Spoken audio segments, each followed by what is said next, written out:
Ele não suportava mais ficar em silêncio. Zofar sentiu o peso das palavras de Jó como uma faca que cortava fundo em seu orgulho.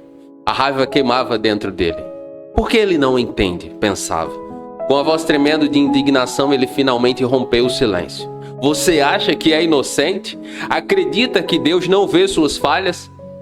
Zofar, como tantos outros, acreditava que o sofrimento de Jó só poderia ser fruto de um pecado oculto.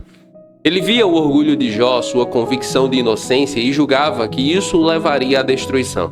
Os ímpios, mesmo quando suas cabeças tocam as nuvens, caem. E você também cairá. As palavras saíam pesadas, carregadas de julgamento. Zofar não entendia. Não era só a história de Jó que estava em jogo, era a dele também. Suas próprias inseguranças, suas próprias convicções feridas. Em sua mente, Jó desapareceria sem deixar rastro, como tantos antes dele. Mas Zofar estava errado. Ele não via o propósito maior, o plano de Deus no meio da dor.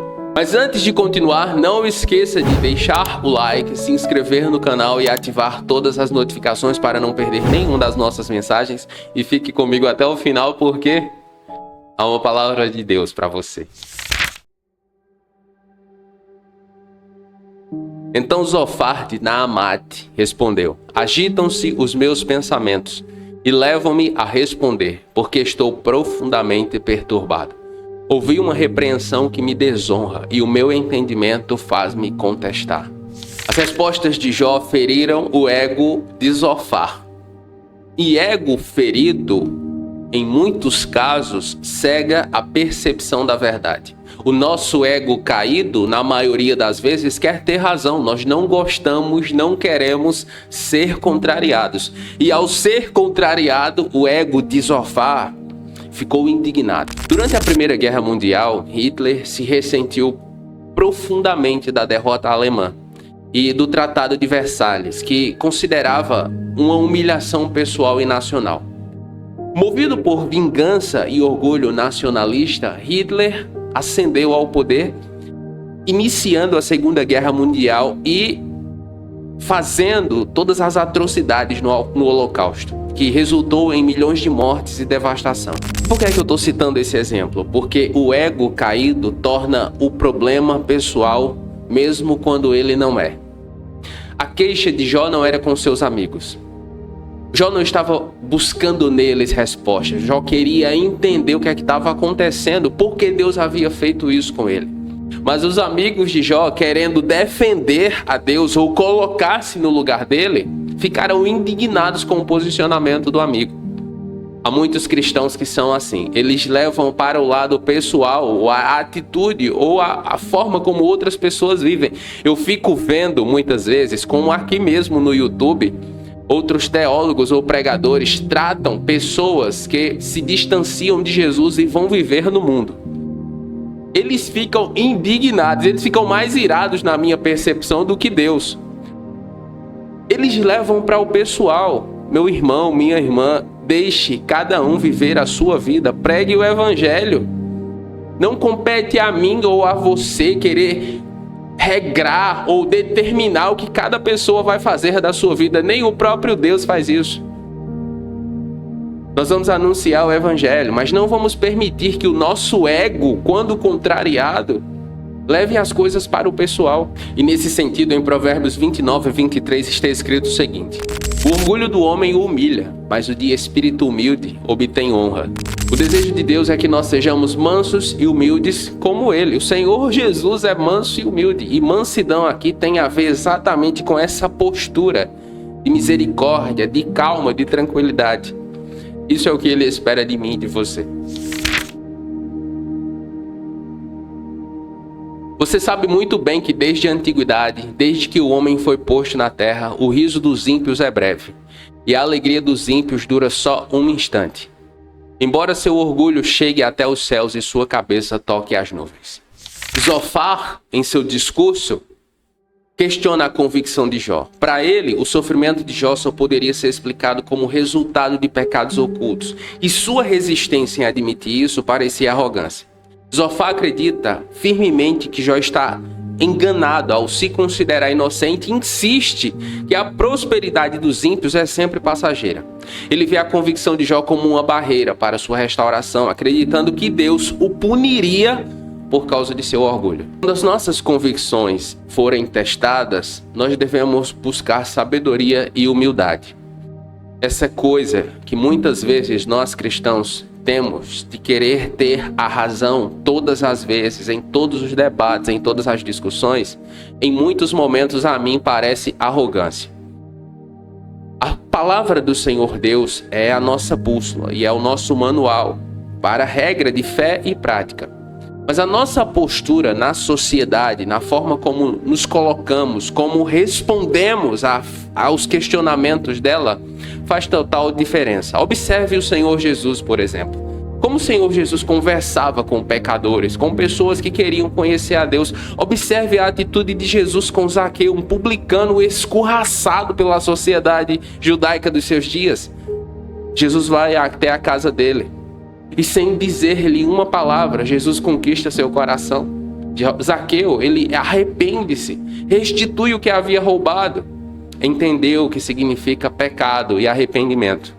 Muitas vezes eu e você queremos ganhar no grito. E como está escrito, não é por força nem por violência, mas pelo meu espírito, diz o Senhor. Provérbios capítulo 3, versículos 5 e 6, o sábio nos dá um conselho que eu acho sensacional. Veja o que diz. Confie no Senhor de todo o seu coração e não se apoie em seu próprio entendimento. Reconheça o Senhor em todos os seus caminhos e Ele endireitará as suas veredas. Relacionamento com Deus trata-se de confiança em todos os sentidos. Mesmo em Cristo, a nossa convicção pode ser colocada no lugar errado. Quando eu vejo muitas vezes pessoas, cristãos, debatendo, investindo muito tempo e energia em assuntos que a Bíblia muitas vezes nem deixa tão claro sobre o que se refere a quem está com a razão, eu fico pensando se esse tempo e energia fosse investido em pregar o Evangelho a pessoas que ainda não conhecem a Jesus. Nesse sentido, o teólogo alemão Dietrich Bonhoeffer tem uma frase que eu gosto demais. A ação cristã deve surgir de uma convicção de que estamos dispostos a pagar o preço da nossa fé. Noutras palavras, é manter o nosso posicionamento de fé olhando para Jesus, tendo sempre ao Senhor Jesus como exemplo, tendo sempre o Senhor Jesus como modelo. Por mais que eu e você, nós nos esforcemos e nos dediquemos a anunciar o Evangelho, nós somos pecadores. Quem olhar para nós em algum momento vai encontrar falhas, mas no Senhor não. Vamos olhar para Cristo. Vamos olhar para o Senhor e manter a nossa convicção de fé com base no que o Senhor Jesus tem nos ensinado em sua palavra. Ele desaparecerá para sempre, como o seu próprio excremento. Os que o viam perguntarão: onde ele está? Como um sonho ele voará e não será encontrado, será levado embora como uma visão da noite. Zofar, em seu discurso, usa palavras duras para confrontar Jó. Ele sugere que, assim como os ímpios, Jó desapareceria sem deixar legado, se não reconhecesse seus erros. Para Zofar, o destino de Jó é claro. Sua obstinada convicção em inocência o condenaria ao esquecimento.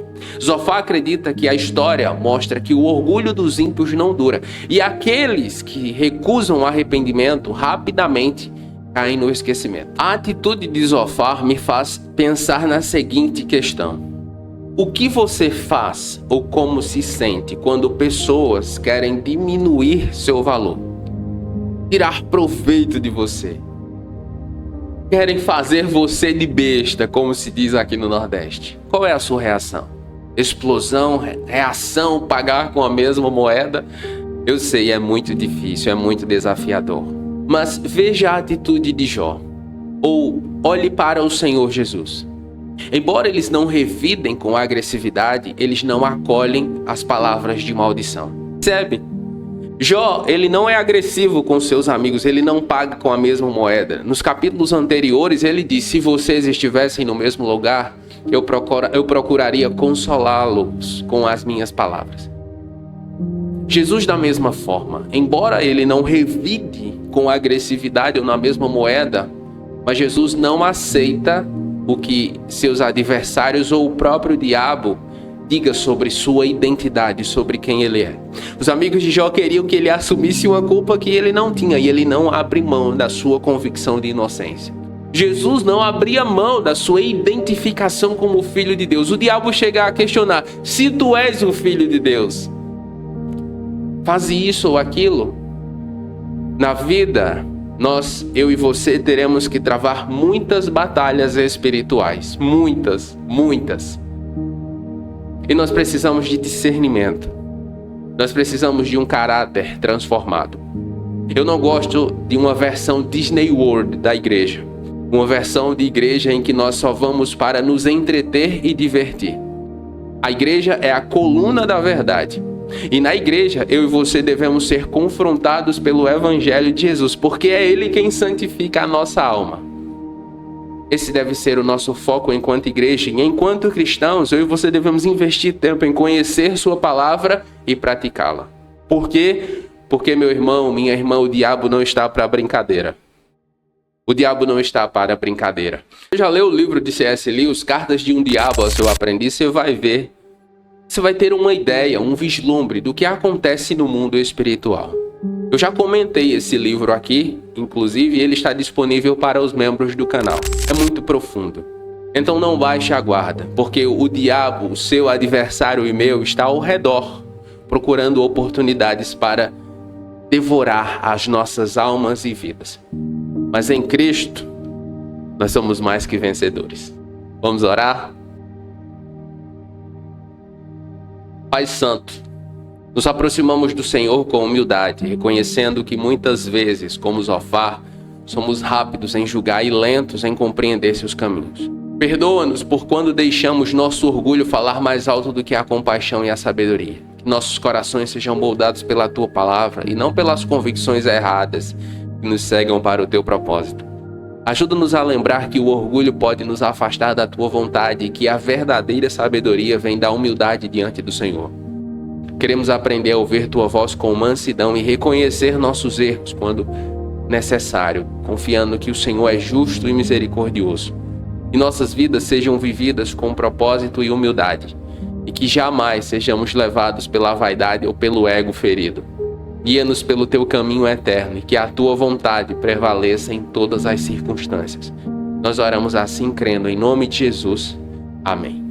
O Jesus e a Bíblia é mantido também com a sua ajuda. Considere ser um membro do canal ou enviar sua oferta usando o Pix que aparece na tela. Deus abençoe sua vida. Qual foi a parte dessa mensagem que mais falou com você? Me diga nos comentários. E se você quer saber como manter a convicção na crise, assista ao vídeo que vai aparecer na tela. Eu tenho certeza que vai abençoar muito a sua vida. Nos comentários, faça seu pedido de oração e nós estaremos orando com você. E se ficou comigo até aqui, escreva aí nos comentários: eu confio em Ti, Jesus. E eu vou saber que você ficou comigo até o final. Eu oro para que Deus abençoe a sua vida. E até a próxima.